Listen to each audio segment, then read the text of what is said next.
بسم اللہ الرحمن الرحیم۔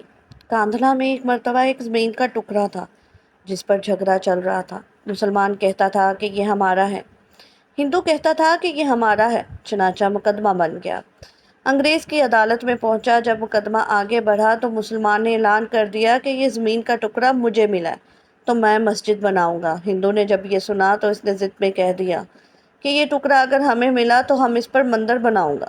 اب بات دو انسانوں کی انفرادی تھی، لیکن اس میں رنگ اجتماعی بن گیا، حتیٰ کہ ادھر مسلمان جمع ہو گئے اور ادھر ہندو اکٹھے ہو گئے، اور مقدمہ ایک خاص نوعیت کا بن گیا۔ اب سارے شہر میں قتل و غارت ہو سکتی تھی، خون خرابہ ہو سکتا تھا، تو لوگ بھی بڑے حیران تھے کہ نتیجہ کیا نکلے گا۔ جج انگریز تھا، وہ بھی پریشان تھا کہ اس میں کوئی صلح صفائی کا پہلو نکالے، ایسا نہ ہو کہ یہ آگ اگر جل گئی تو اس کو بجھانا مشکل ہو جائے گا۔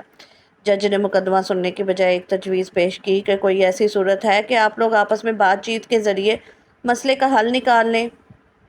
تو ہندوؤں نے ایک تجویز پیش کی کہ ہم آپ کو ایک مسلمان کا نام تنہائی میں بتائیں گے، آپ اگلی پیشی پر ان کو بلا لیجئے اور ان سے پوچھ لیجئے۔ اگر وہ کہیں کہ یہ مسلمانوں کی زمین ہے تو ان کو دے دیجئے، اگر وہ کہیں کہ یہ مسلمانوں کی زمین نہیں ہندوؤں کی ہے تو ہمیں دے دیجئے۔ جب جج نے دونوں فریقوں سے پوچھا تو دونوں اس پر راضی ہو گئے۔ مسلمانوں کے دل میں یہ بات تھی کہ مسلمان ہوگا، جو بھی ہوا تو وہ مسجد بنانے کے لیے بات کرے گا۔ چنانچہ انگریز نے فیصلہ دے دیا اور چند دنوں کی تاریخ دے دی کہ اس دن آنا، اور میں اس بوڑھے کو بھی بلوا لوں گا۔ اب جب مسلمان باہر نکلے تو بڑی خوشیاں منا رہے تھے، سب کود رہے تھے، نعرے لگا رہے تھے۔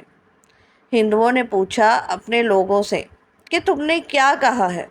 انہوں نے کہا کہ ہم نے ایک مسلمان عالم کو حاکم بنا لیا ہے کہ وہ گلی پیشی پر جو کہے گا اسی پر فیصلہ ہوگا۔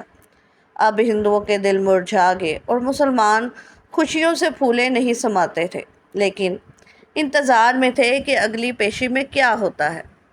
چنانچہ ہندوؤں نے مفتی الہی بخش کاندھلوی رحمۃ اللہ علیہ کا نام بتایا کہ جو شاہ عبد العزیز رحمۃ اللہ علیہ کے شاگردوں میں سے تھے، اور اللہ نے ان کو سچی زندگی عطا فرمائی۔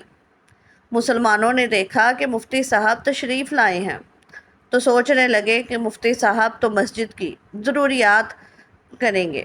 چنانچہ جب انگریز جج نے پوچھا کہ بتائیے مفتی صاحب، یہ زمین کا ٹکڑا کس کی ملکیت ہے؟ ان کو چونکہ حقیقت حال کا پتہ تھا۔ انہوں نے جواب دیا کہ یہ زمین کا ٹکڑا تو ہندو کا ہے۔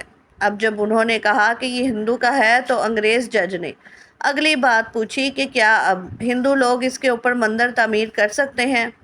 مفتی صاحب نے فرمایا جب ملکیت ان کی ہے تو جو چاہیں کریں، چاہے گھر بنائیں یا مندر بنائیں، یہ ان کا اختیار ہے۔ چنانچہ فیصلہ دے دیا گیا کہ یہ زمین ہندو کی ہے۔ مگر انگریز جج نے فیصلے میں ایک عجیب بات لکھی۔ فیصلہ کرنے کے بعد لکھا کہ آج اس مقدمے میں مسلمان ہار گئے مگر اسلام جیت گیا۔ جب انگریز جج نے یہ بات کہی تو اس وقت ہندوؤں نے کہا کہ آپ نے تو فیصلہ دے دیا ہے، ہماری بات بھی سن لیں۔ ہم اسی وقت کلمہ پڑھ کر مسلمان ہوتے ہیں اور آج یہ اعلان کرتے ہیں کہ اب ہم اپنے ہاتھوں سے یہاں مسجد بنائیں گے۔ عقل کہہ رہی تھی کہ جھوٹ بولو کہ مسجد بنے گی۔ حضرت مفتی صاحب نے سچ بولا اور سچ کا بول بالا ہوا۔ سچے پروردگار نے اس جگہ مسجد بنوا کر دکھلا دی۔ کئی مرتبہ نظر آتا ہے جھوٹ بولنا آسان راستہ ہے اور سچ بولنا آسان راستہ نہیں ہے، یہ کانٹوں بھرا راستہ ہوا کرتا ہے۔ جھوٹے سے اللہ تعالیٰ نفرت کرتے ہیں، انسان نفرت کرتے ہیں، انسان اعتماد کھو بیٹھتا ہے۔ ایک جھوٹ کو نبھانے کے لیے کئی جھوٹ بولنے پڑتے ہیں، لہٰذا سچی زندگی کو آپ اختیار کیجئے، اس پر پروردگار آپ کی مدد فرمائے گا۔ آپ کو یہ ویڈیو اچھی لگی ہو تو لائک اور شیئر ضرور کیجیے گا اور سبسکرائب کرنا مت بھولیے گا۔ شکریہ۔